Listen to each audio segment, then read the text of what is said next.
मात्र 5 मिनिट रे पांपड़र एही चटपटा रेसिपी जदि आपण थरे बनइबे ताहाले समस्त को बहुत पसंद आसीबो। मार्केट रो चटपटा नमकीन खाइबा आपण भूली जिबे। घरे ही एही रेसिपी को आपण तैयारी करिवे। तेबे चलंतु बनइबा आजिर रेसिपी जार नाम हैला पांपड़ चूरी। प्रथमे गैस को ऑन करी गोटे तावा को मीडियम फ्लेम रे गरम करिबा। तावा रे अल्प किछि घियो पकेइबा, बेसी घियो देबा नहीं। तापरे घियो गरम हैला परे गैस रो फ्लेम को लो टू मीडियम करी पांपड़ को सेकिबा, भाजी नेबा। आपण पांपड़ को डायरेक्ट गैस रो फ्लेम रे भी सेकी परिवे।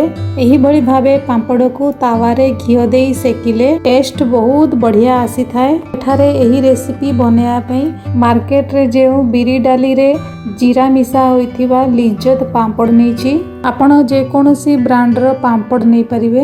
मु एही रेसिपी रे 4टी पांपड़ यूज करछि। 4टी पांपड़ को लो मीडियम फ्लेम रे अल्प घियो दे पांपड़ रो चारि पाख एही भली भाबरे प्रेस करी पांपड़ रो दुई साइड को भलो भाबरे सेकी नबा। पांपड़ जेमिति कंचा न रहइबो भलो भाबरे चारि पाख सेकी नबा। एही प्रोसेस बहुत सहज अटे।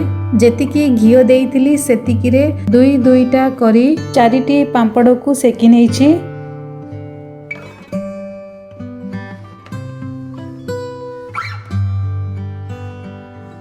आपणको एठारे पांपड़ मु पाखुरु देखौछि। ठीक एही भली भाबे पांपड़ को आपण चारि पाख भलो भाबे सेकी नेबे। एबे सेही तावारे 2 बड़ चामच भजा होइथिबा बादाम को अल्प किछि ब्राउन कलर आसीबा पर्यंत भाजी नेबा। बादाम रो चोपा को मु बाहर करि देइथिली। आपण चाहिले आउ अल्प घियो देई भी बादाम को भाजी परिबे।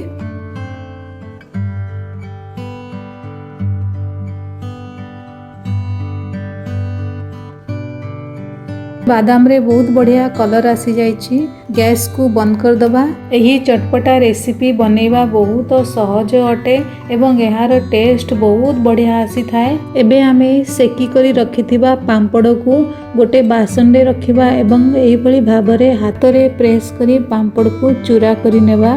ठीक एही भली हल्का हाथ रे पांपड़ को दबेई आमे चूरा करी नेबा। एठारे पांपड़ रो चूरा हमरो रेडी अछि। एबे आमे एहार चूरी बनेबा। एथिरे भाजी करी रखिथिबा बादाम को पकेइबा। आपण चाहिले बादाम रो परिमाण कम बेसी भी करि परिवे। तापरे मु एठारे 2 बड़ चामच हल्दीराम ब्रांड रो नमकीन मिक्सचर पकेइछि। प्रथमे आमे सुखिला ड्राई जिनिस को दबा। तापरे आधा छोटो चामच भजा जीरा गुंड देइछि। गोटे छोटो चामच कश्मीरी लंका गुंड देइछि। आधा छोटो चामच कला लूण दबा। आधा छोटो चामच चाट मसला पकेइबा।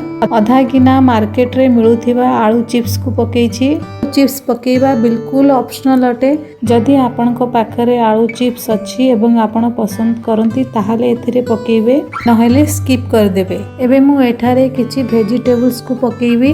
गोटे बड़ चामच लंबा लंबा बिल्कुल पतला कटा होइथिबा बंधा कोबी को पकेइछि। मु एही रेसिपी को बिना प्याज रे बनौछि। आपण चाहिले प्याज पकेइ परिवे। कंचा लंका को छोट छोट काटी करी पकेइछि।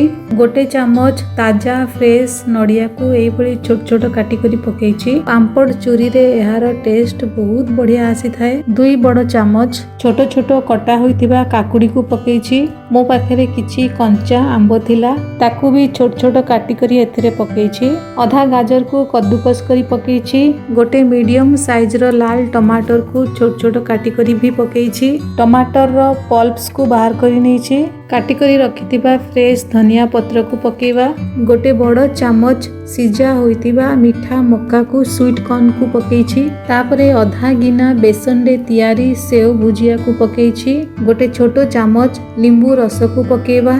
एठारे जेउ सबु वेजिटेबल्स मु यूज करिछि सेथिरु आपनकु जेउटा पसंद नाही ताकू स्किप करि परिबे एवं जेउ वेजिटेबल्स आपनकु पसंद तार परिमाण बेसी भी करि परिबे। ई पांपड़ चूरी रो रेसिपी जेतिकी टेस्टी सेतिकी हेल्दी भी अटे, कारण आमे एथिरे खूब सारा वेजिटेबल्स को पकेइछे। लास्ट रे मु एठारे खजूरी एवं तेंतुली रो चटनी भी पकेइछि। जदि आपनको पाखरे धनिया एवं पुदीना रो चटनी अछि ताहाले आपण एथिरे पकेइ परिबे। पिला मानको एई भली चटपटा रेसिपी बहुत पसंद आसीबो। आपण अल्प किछि आलू को भी भाजी करी एथिरे पकई पारिबे।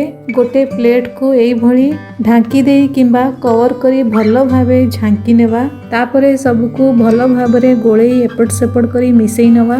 एई नियंतु चटपटा टेस्टी पांपड़ चूरी। एबे आमे प्लेट रे आकु सर्व करिबा। जेते बेले आपनको बहुत जोरे भोक लागे एवं किछि चटपटा खाइबा को मन करे सेते बेले आपण एई रेसिपी को ट्राई करंतु।